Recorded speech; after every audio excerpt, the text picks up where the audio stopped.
तुला मी. काही समजावू नकोस मला. आधी तू माझा ऐक. त्या गोद पगार यांच्या मुलीशी लग्न कर, नाही तर माझ्या देहाला अग्नी देऊ नकोस. अगं किती लग्न करायला लावतेस मला. आणि आई, तुम्ही स्वतःला जर माझ्या स्वाधीन केलं ना तर मी तुला सरळ इलेक्ट्रॉनिक बर्नरमध्ये टाकेन. म्हणजे कसं लाकूडही वाचेल आणि प्रदूषणही होणार नाही. तुझं तर तोंडच बंद ठेव. केली तेवढी कर्म पुरे केली. कुठे तोंड दाखवायला जागा ठेवली नाहीत मॅडम आपण. देवा उचल रे बाबा मला आता. आई असं का करतेस. देवाला दुसरी कामं पण असतील ना ग. आग लागू तुझ्या या तत्वज्ञानाला. ए दादा, मला तर वाटतं तू त्या गोटपगारच्या मुलीशी लग्न करच. का ग. अरे असं काय करतोस. तुला आईची काळजी नाही का. बिचारीला मोलकांनी झालं. पुरे झाला फाजीलपणा. प्रत्येक गोष्ट हसण्यावारी न्यायची म्हणजे तुमच्या वागणा बोलण्याला जरा पण शिस्त राहिलेली नाहीये. काय करू या पोरांचं देवा. मस्करीत माझ्या सुधीरचं वय निघून चाललं हे कसं कळत नाहीये त्याला. आई राजा एकदा का वय निघून गेलं ना की कोणतीच मुलगी लग्नाला हो नाही म्हणत रे. आणि आम्हा म्हाताऱ्यांना काय फक्त सुनाच नको असतात. नातवंडांची तोंडही बघायची असतात की. राजा तुला कसं सांगू. घर सांभाळणं ना एकट्या माणसाला नाही जमत रे. तारेवरची कसरत होते. आयुष्यात ना साथीदाराची गरज ही भासतेच. आई मी मान्य करतो तुझं सगळं बोलणं बरोबर आहे आई. पण या आजकालच्या गोंधळात ना लग्न म्हणजे फक्त एक धंदा बनत चाललाय आई. लोकांना प्रेमासाठी कुठल्या थराला उतरतील ना मी काहीच सांगू नाही शकत आहे. त्या निळ्या ड्रम पासून ते प्लास्टिक सर्जरी करून बॉयफ्रेंडला नवरा बनवण्यापर्यंत आई समाजात खूप होत आहे. तूच मला बोललेलीस ना आई की हे लग्न म्हणजे पवित्र बंधन असतं. या बंधनात आता फक्त एक व्यवसाय उरलाय आई. फक्त एक व्यवसाय. दादा तू आईसाठी काही करणार आहेस का नाही. मग एवढंच वाटत असेल ना तर एक उपाय आहे. काय. Live in relationship. काय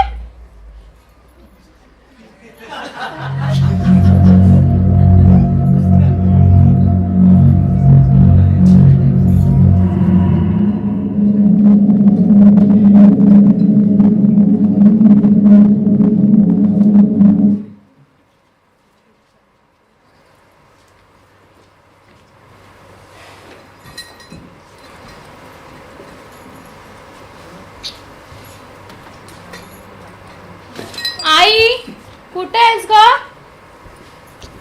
किचन मध्ये आहेस का ग तू. आई ए दादा आई कुठे आहे रे. दिसत नाहीये. दादा आई कुठे आहे. दादा आई कुठे आहे. अरे कधीपासून विचारते मी. बहिरा नाही मी ऐकायला येते मला. काल मी एक प्रश्न विचारला त्याचं उत्तर दिलं का तुम्ही मला. ए ते शक्य नाहीये. का नाहीये. अरे कारण ती कृतिका आपल्या घरात रुळणारी मुलगी नाहीये. का नाहीये. अरे तू विसरलास का. ती गणपतीत घरी आली होती तेव्हा तिचा चेहरा. अरे एखाद्या गटारात लोणणाऱ्या डुकराच्या जमातीत आल्यासारखं ती वागत होती. आईला हे बघून कसं वाटलं असेल. कळलं नाही का तुला. शिरलं नाही का त्या डोक्यात. एक शब्द जरी बोलीस ना कृतिकाबद्दल मुस्काट पडेल ना तुझं मी. अरे मागचं का वागतोस तू. अरे तू सायकोलॉजी केलीस ना मग तुला तुझ्यासाठी एक मुलगी शोधता येत नाही. अरे तुझ्यापेक्षा माझा पाठ भला. भले 4 पैसे कमी कमवेल पण त्याला माणूस तरी ओळखता येतो. मार ना. काय झालं. खरंच झोंबला का. घरातल्यांचा वीट आलाय मला. असं वाटतं कुठल्या तरी गाडी खाली जाऊन जीव देऊ. जा दी जा. थांब कुठे निघालास. जीव द्यायला येतेस. नाही रे बाबा मला माझ्या अजून नातवंडांची तोंड बघायची आहेत. बरं येताना लवकर ये. आज श्रीखंडपुरी करणार आहे. श्रीखंडपुरी.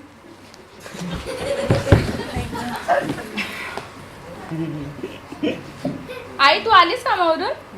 अरे तू इथे काय करतोयस. तुला वाटेत बागेश्वर धाम बाबा भेटले की प्रेमानंद महाराज. ए चोंबडे मध्ये बोलायचं नाही आधीच सांगतो तू.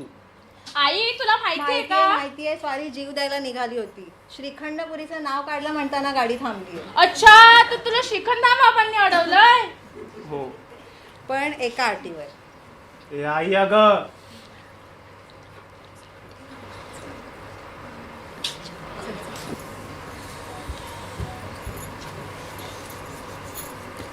सॉरी मी कपडे चेंज करत होती म्हणून थोडा उशीर झाला. तुझं करे का रे? अरे कॉलेजवरून आली, मला आई डायरेक्ट बोलली की तू इथंच आहे म्हणून इथं आली. हे तुम्ही बरोबर बोलत आहात हा आईसाहेब. तुम्हाला आईसाहेब बोललं तर चालेल ना? हो म्हणा की, आता तर आपण समधी झालो आहोत नाही का? आई अजून कशात काय नाही आणि तुझं काय हो बोला की अहो हा? दादा रुको जरा सब्र करो. ए तू गप ग. अरे बरं तुम्हाला एकांतात बोलायचं असेल तर नाही बोलायचं मला आणि लग्न पण नाही करायचं हे. सुधीर, बाळा, अरे काय प्रॉब्लेम असेल तर बोल ना, असं तडकाफडकी. हा चोंबडे, मला तर माहिती आहे आता बोलशील. दादाला लिव्ह इन रिलेशनशिपचा वेळ लागलाय म्हणून. बोल बोल बोल बोल. लिव्हिंगचा वेळ लागला त्याला, समजावा. अरे पण असं काय झालं की लग्नच नाही करायचंय? अहो काकू, मी तुम्हाला काय सांगू, माझा ना या लग्न संस्थेवरचा विश्वास उडालाय. दररोज पाहतोय मी नव्याने लग्न झाले नवरे मरताना फक्त त्या बायकोच्या प्रेमाखातीर.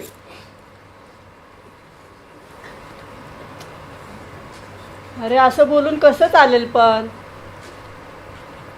ती आपली संस्कृती नाही आहे, त्याला आम्ही कधीपासून सांगतो. ती धर्माने बांधलेली एक गाठ असते, ती आपली संस्कृती नाही आहे. बरोबर बोललं आईसाहेब, समजलं? राजा, लिव्हिंगमध्ये पर्याय असतो एस्केपचा, पण लग्नाचं तसं होत नाही रे. लग्नामध्ये जेव्हा संकट येतं ना, तेव्हा दोघं एकत्र येऊन त्या संकटावर मात करतात आणि तेव्हाच ते रिलेशन अजून घट्ट होऊन ते दोघं म्हण किंवा त्यांची कुटुंब म्हण, त्यांची नातं अजून घट्ट होतं आणि ती नाती अजून खुलतात. बाळा, आणि लग्न मग? म्हणजे एक नातं नाही, ते एक जबाबदारी असते जी 7 फेब्रुवारी निभावावी लागते. समजलं? हो, हे एक असं वचन आहे ना ज्याच्यामध्ये जबाबदारी घेतली जाते एकमेकांची. तुमच्या भाषेत सांगायचं म्हटलं तर दोघांनी परफेक्ट असणं गरजेचं नाही आहे रे. एकत्र राहून एकमेकांना समजून सवरून तुमचं नातं घट्ट करणं हे महत्त्वाचं. हे बघ बाळा, माणसाला एक अशी व्यक्ती हवी असते जी त्याच्या आनंदातच नाही तर दुःखातही सहभागी होईल. मला तर वाटलेलं आई आज मला इथे पण मारेल, मुलीच्या आईसमोर. नाही मारणार ना? तू लग्नाला तयार हो, मग मी काही नाही करणार. हो, बकराच बनवतेस तू मला. अरे दादा नाही रे तसं. सगळ्यांचं बोलून तुला तुम्हाला काय बोलायचं काय? आता मी काय बोलू? जर तुमच्या आईसाहेब तुम्हाला समजवत आहेत एवढं तुम्ही ऐकत नाही, आता तुमच्या आईसाहेबांचं ऐकत नाही तर तुम्ही आमचं काय ऐकणार?